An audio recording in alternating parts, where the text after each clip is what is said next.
Hello అండి. First stove వెలిగించుకొని గిన్నె పెట్టుకున్నామండి. గిన్నె పెట్టుకొని ఒక గ్లాస్ పాలకి 2 గ్లాసులు వాటర్ యాడ్ చేసుకున్నాం. యాడ్ చేసుకున్నాక మూత పెట్టేసుకొని ఆ లోపల జొన్న పిండితో కలిపేసుకున్నాం.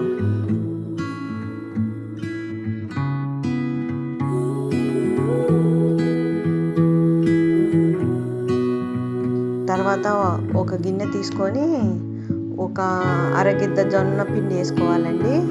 ఒక గిద్ద వాటర్తో బాగా కలిపేసుకోవాలి. బాగా ఉండలు లేకోకుండా కలిపేసుకోవాలండి. ఆ లోపల మనకి ఆడ పాలు కాగిపోతాయి. బాగా కలిపేసుకొని అరగిద్ద చాలండి. ఎక్కువ అయితే గట్టిపడిద్ది, అరగిద్ద అయితే కరెక్ట్ సరిపోయింది 3 గ్లాసులకి.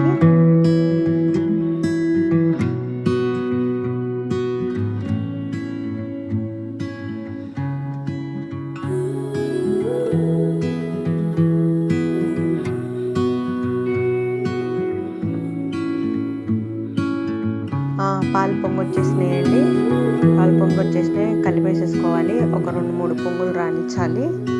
అట్లా 2-3 పొంగులు వచ్చిన తర్వాత మనము ఇది జొన్న పిండి కలుపుకున్నాం కదండి వాటర్లో, అది వేసుకొని సన్నగా కలుపుకుంటూ ఉండాలండి. ఎందుకంటే చిన్న చిన్న ఉండలు పడతాయి. ఉండలు పట్టకుండా తిప్పుకుంటూ ఉండాలి. తిప్పుతూ ఉండాలి. అలానే తిప్పుతూ ఉన్నాం కదండి.